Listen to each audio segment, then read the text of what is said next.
अस्सलाम वालेकुम dear students. आज हम स्टार्ट करेंगे थ्योरम नंबर 3। जो फर्स्ट टू थ्योरम है वो हम पहले कर चुके हैं। आज हम थ्योरम 3 को स्टार्ट करते हैं। थ्योरम 3 की स्टेटमेंट है if two lines intersect each other. तो इफ़ से लेकर कॉमा तक या इफ़ से लेकर कॉमा तक जो स्टेटमेंट होती है वो हमारे पास गिवन होती है। सो यहाँ पे गिवन क्या होगा? If two lines intersect each other, कोई से दो लाइंस हैं वो आपस में इंटरसेक्ट कर रही हैं। तो इन लाइंस को हम नाम दे देते हैं। इसको मैं नाम दे देता हूँ ए बी लाइन। तो ये ए बी एक लाइन हो गई और पी क्यू दूसरी लाइन। और कहाँ पे इंटरसेक्ट करते हैं, जिस पॉइंट पे इंटरसेक्ट करते हैं उसको एक नाम दे देता हूँ ओ। सो यहाँ तक मेरे पास गिवन होगा। इसे मैं गिवन कैसे बनाऊंगा कि ए बी और पी क्यू दो लाइंस हैं और वो दोनों लाइंस पॉइंट ओ पर इंटरसेक्ट कर रही हैं। ये हमारा गिवन होगा। सो गिवन क्या है? Lines A B and P Q intersect each other at point O. तो इस स्टेटमेंट से मैंने क्या बना ली? गिवन बना ली। नेक्स्ट स्टेटमेंट है the opposite vertical angles are congruent. तो जब दो लाइंस इंटरसेक्ट करती हैं तो हमारे पास जो वर्टिकली अपोजिट एंगल्स बनते हैं वो कहते हैं कि वो जो है आपस में कांग्रुएंट होंगे। तो वर्टिकली अपोजिट एंगल्स का मैं आपको बता चुका हूँ। हम ये इससे रिलेटेड क्वेश्चन भी कर चुके हैं पिछले चैप्टर्स में। आज हम इसको बाकायदा बाय थ्योरम जो है इसको प्रूव करते हैं। तो वर्टिकली अपोजिट कौन से एंगल होते हैं, पहले इनको देख लेते हैं। सपोज ये दो लाइंस हैं तो यहाँ पे जो एंगल क्रिएट होते हैं, suppose this angle, this is 3, this is 1, ये वाला angle suppose this is 2, this is 4। ये 1 3 आपस में क्या होंगे? वर्टिकली अपोजिट एंगल होंगे।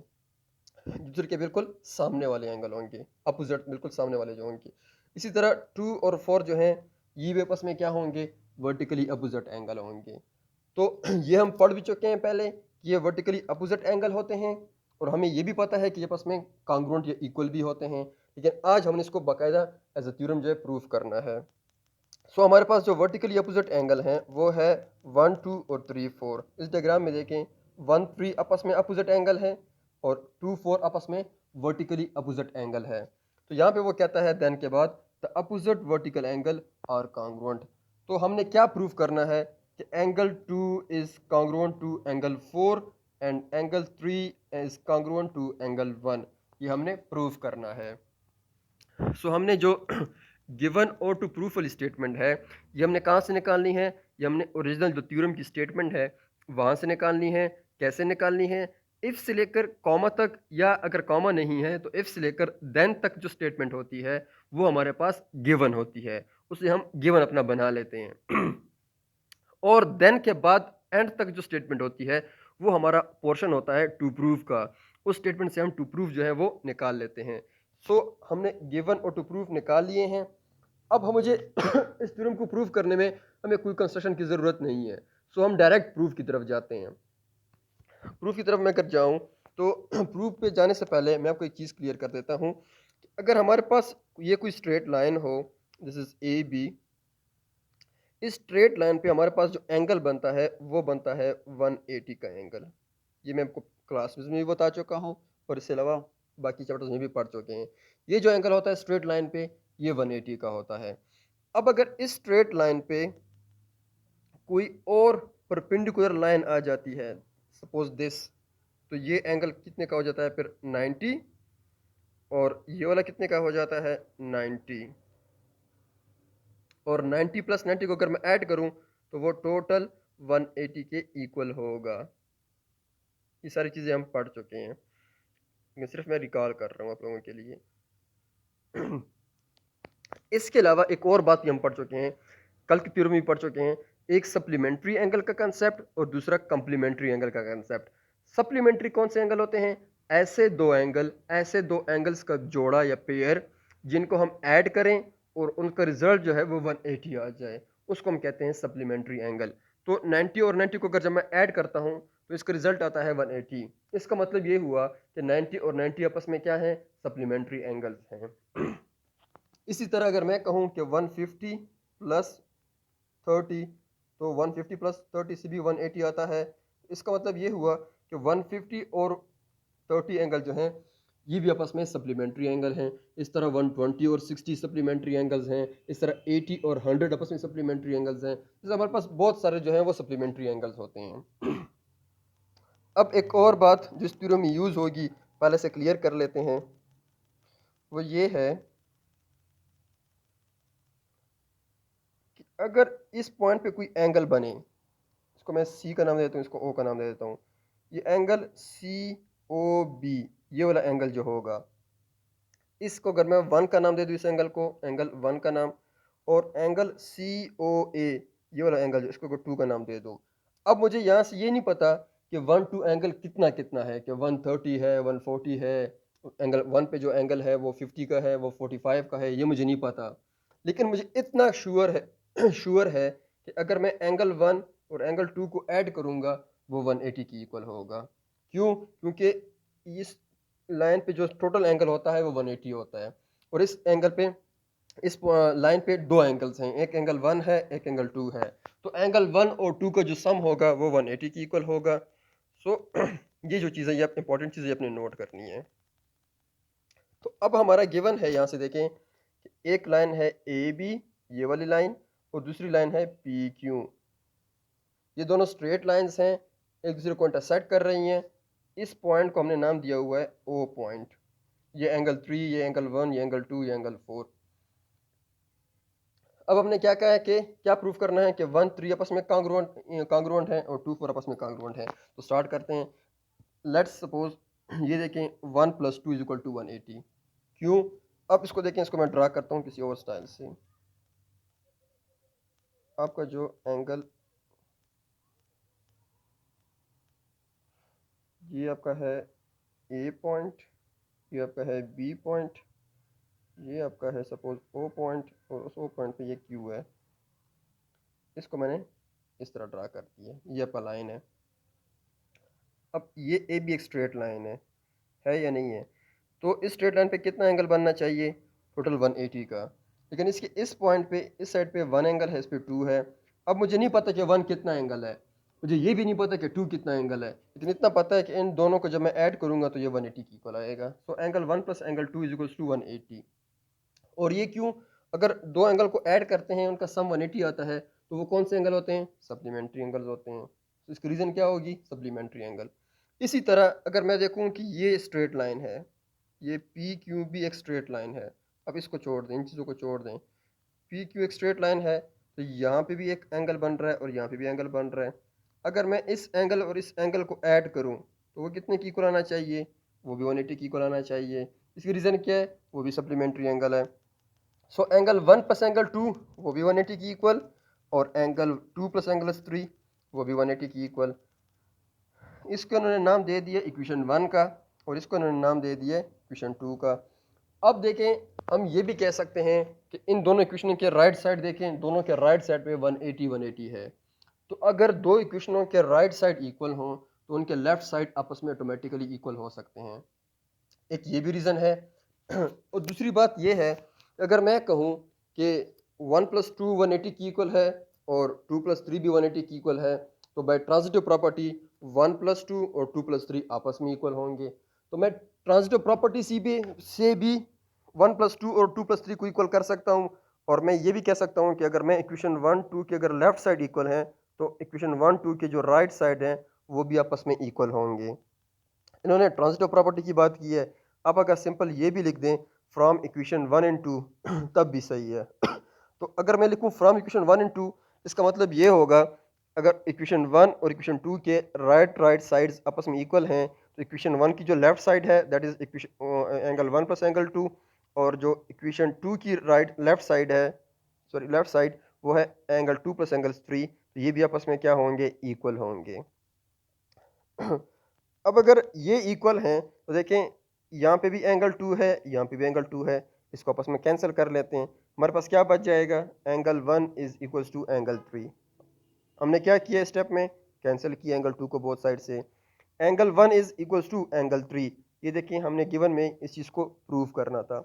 अगर हम इसको प्रूव कर चुके हैं तो सिमिलरली हम इसको भी प्रूव कर सकते हैं। तो सिमिलरली एंगल 2 = एंगल 4, और ये दोनों हमने प्रूफ करने थे। यहाँ पे थ्योरम जो है वो एंड हो गया है। ये छोटा सा थ्योरम है, आसान सा। अब एग्जांपल देखें, एग्जांपल में कहता है calculate the value of x. अब देखें 49 और एक्स ये आपस में कौन से एंगल हैं? ये आपस में वर्टिकली अपोजिट एंगल हैं, और वर्टिकली अपोजिट एंगल आपस में इक्वल होते हैं। अगर ये 49 है तो ये एक्स वाला भी कितने का होगा? 49 का होगा। सिमिलरली 131 और एक्स आपस में क्या है? वर्टिकली अपोजिट एंगल हैं।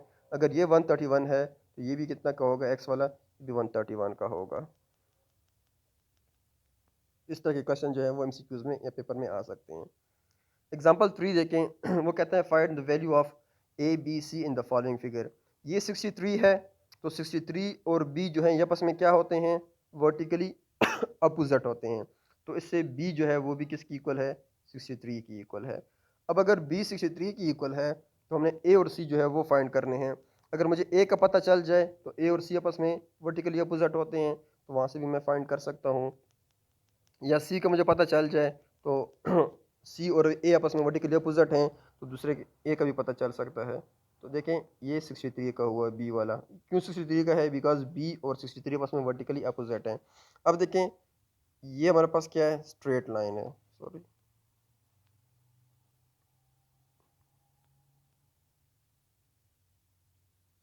ये स्ट्रेट लाइन है। तो स्ट्रेट लाइन पे टोटल एंगल कितना होता है? 180 का। इस साइड पे क्या है? एंगल सी, इस साइड पे 63 है। मैं यहाँ से कह सकता हूँ कि angle C plus 63 angle is equals to 180 angle.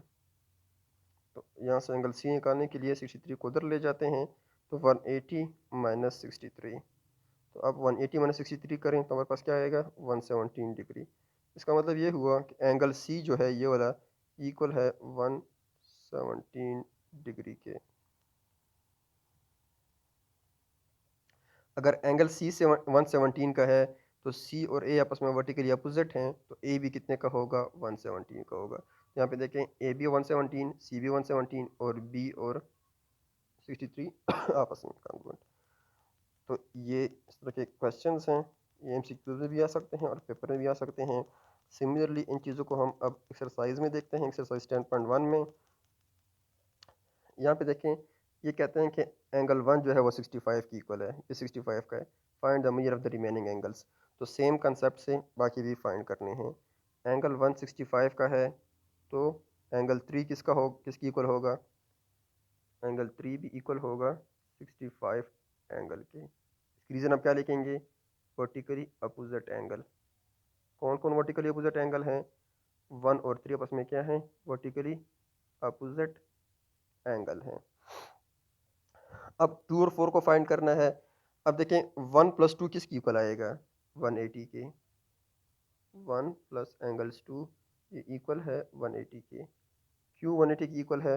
Because ये एक्स वाई जेड लाइन है, ये स्ट्रेट लाइन है। स्ट्रेट लाइन पे एंगल जो बनेगा वो 180 का होगा। तो एक स्ट्रेट लाइन पे एक एंगल बन रहा है 1, दूसरा एंगल बन रहा है 2, तो 1 2 का जो एडिशन होगा वो 180 की इक्वल होगा। या यहाँ से हम सप्लीमेंट्री एंगल भी कह सकते हैं, बिकॉज 1 2 को ऐड करेंगे तो 180 आएगा, तो इट मीन्स 1 2 जो आपस में सप्लीमेंट्री एंगल है। तो 1 है 65 डिग्री और 2 मुझे नहीं पता, तो 2 यहाँ से फाइंड आउट हो जाएगा इक्वल टू 180। तो यहाँ से एंगल 2 इक्वल हो जाएगा 180 माइनस 65। तो 180 माइनस 65 किसकी इक्वल होता है? 115 डिग्री। यहाँ से हम कह सकते हैं कि एंगल 2 जो है वो 115 का है। अब एंगल 2 और 4 ये आपस में क्या है? वर्टिकली अपोजिट हैं। तो अगर एंगल 2 145 का है तो एंगल 4 भी 115 डिग्री का होगा। और एंगल 4 के सामने हम क्या लिखेंगे कि ये वर्टिकली अपोजिट है एंगल 2 का। तो ये इसका जो है प्रॉपर सोल्यूशन है क्वेश्चन 1 का। अब हम जाएंगे नेक्स्ट क्वेश्चन की तरफ, जो कि क्वेश्चन 2 है। क्वेश्चन 2 में कहता है in the figure angle P is equals to angle R। तो आप लोगों ने प्रूव करना है कि angle Q is equals to angle S। सही है। फिगर को ज़रा देखें, P और Q आपस में कौन से एंगल हैं? ये आपस में वर्टिकली अपोजिट एंगल हैं। तो यहाँ से मैं कह सकता हूँ कि angle P is equals to angle Q। Reason क्या है? Because of vertically opposite angle. इसी तरह आर और एस को देखें, ये भी आपस में वर्टिकली अपोजिट हैं। तो एंगल आर जो है वो इक्वल है एंगल एस का। इसकी भी क्या रीज़न है, वर्टिकली अपोजिट एंगल का। तो इसको अगर मैं कह दूं इक्वेशन नंबर 1, ये इक्वेशन 1, ये इक्वेशन 2, लेकिन क्वेश्चन में कह रहा है कि angle P is equals to angle R, angle P is equals to angle R। अगर P R की इक्वल हो जाता है तो इस इक्वेशन को देखें, इस इक्वेशन में हमारे पास क्या हो जाएगा, P की जगह पे हम क्या पुट कर लेते हैं, R पुट कर लेते हैं, angle R is equals to angle Q। R किसकी इक्वल है, Q की इक्वल है, लेकिन R तो S के भी इक्वल है, R तो इस इक्वेशन में R S की इक्वल है। तो यहाँ से हम क्या कहते हैं कि इस इक्वेशन और इस इक्वेशन के लेफ़्ट और लेफ़्ट आपस में इक्वल हैं, देख सकते हैं इसके लेफ़्ट में एंगल R, इसके लेफ़्ट में एंगल R। अगर इन दोनों इक्वेशनों के लेफ़्ट इक्वल हैं तो इनके जो राइट हैं वो आपस में इक्वल होंगे। इसका राइट है एंगल S और इसका राइट है एंगल Q, और ये हमने प्रूफ करना था। ये देखें angle Q is equal to angle S, यहाँ से ये प्रूफ हो गया है। तो आपने हर स्टेप के साथ रीज़न लिखना है कि यहाँ पे ट्रांजिटिव प्रॉपर्टी अप्लाई हो रही है, यहाँ पे ये इसलिए इक्वल हैं कि ये वर्टिकली अपोजिट हैं। तो जो रीज़न मैं आपको साथ साथ बताता जा रहा हूँ, तो इसको कॉपी में नोट करेंगे तो वो रीज़न के साथ आप लिखते जाएंगे, क्योंकि रीज़न लिखने के अलावा अगर आप रीज़न नहीं लिखेंगे तो आपको कोई मार्क्स नहीं मिलेंगे। इन क्वेश्चन में सारे मार्क्स रीज़न के होते हैं। नेक्स्ट क्वेश्चन में क्या कह रहा है कि find angle A B D, मतलब मुझे ए बी डी ये वाला एंगल फाइंड करना है जो 9x+16 है। और एंगल बी डी सी, तो बी डी सी ये वाला एंगल भी फाइंड करना है। और फिर कहता है कि is A C straight line, दो क्वेश्चन हैं कि क्या ए सी स्ट्रेट लाइन है। तो ये ए सी का स्ट्रेट लाइन हम कैसे चेक करेंगे, जब मैं ये एंगल फाइंड कर लूँगा और ये फाइंड कर लूँगा, फिर चेक करूँगा कि आया दोनों एंगल आपस को ऐड करूँगा, अगर दोनों को ऐड करने से 180 आ गया तो ए सी जो होगा वो स्ट्रेट लाइन होगा। तो पहला हमारा टास्क है कि इस एंगल को फाइंड करें और इस एंगल को फाइंड करें। तो इस एंगल को हम कैसे फाइंड करेंगे, इस एंगल को कैसे फाइंड करेंगे, अब देखते हैं कि 9x+16, इन दोनों एंगलों को ऐड करते हैं। 9x, सॉरी इससे पहले लिख लेते हैं angle A B D plus angle D B C is equals to 180। सही है। अगर ये 180 की इक्वल है तो एंगल ए बी डी की यहाँ पे क्या वैल्यू है, 9x+16 प्लस इसकी क्या वैल्यू है, 5x प्लस, सॉरी 5x-18 है, -18 इज इक्वल्स टू 180। तो 9x प्लस 5x इससे आ जाएगा 14x प्लस 16 -18 इससे आ जाएगा -2। क्यों, बिकॉज 18 और 16 इनके साइन डिफरेंट हैं, जब साइन डिफरेंट हो तो सब्ट्रैक्शन होती है और साइन बड़े का आता है। तो 18 16 में 18 बड़ा है, इसका साइन माइनस है तो माइनस आ जाएगा, साथ में सब्ट्रैक्शन हो जाएगी। और 9x और प्लस 5x में दोनों के साइन प्लस प्लस हैं तो एडिशन होगी और साइन भी प्लस का ही आएगा। और यहाँ से 180, अब 2 को उधर शिफ्ट कर लेते हैं, ये हो जाएगा 180 प्लस 2, तो 180 प्लस 2 से 182, 14 पे अब डिवाइड कर लेते हैं, तो यहाँ पे कैंसिल। 14 को अगर 182 को मैं डिवाइड करूँ 14 पे तो 14 1 ज़ार 14, यहाँ से 4 रिमेनिंग, 2 नीचे आ जाएगा, 14 3 ज़ार 42। इसका मतलब ये हुआ x की क्या वैल्यू है, 13। हमने x की वैल्यू जो है वो फाइंड कर ली है। अब जाते हैं एंगल्स फाइंड करते हैं। x की क्या वैल्यू है 13, ये आप नोट कर लें।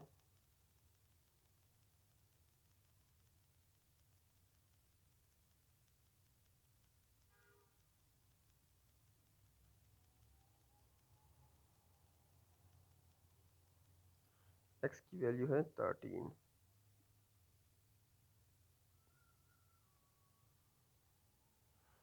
तो angle A B D, angle A B D किसकी इक्वल है, 9x+16। तो 9 इंटू 13 प्लस 16। 9 इंटू 13 से क्या आता है, ज़रा कैलकुलेट करते हैं। 9 इंटू 13 यहाँ से आएगा 117 प्लस 16, यहाँ से आ जाएगा 133। तो आपका एंगल ए बी डी जो है वो 133 की इक्वल होगा। और दूसरा आपका एंगल कौन सा है, एंगल डी बी सी, वो इक्वल होता है 5x माइनस 18 के।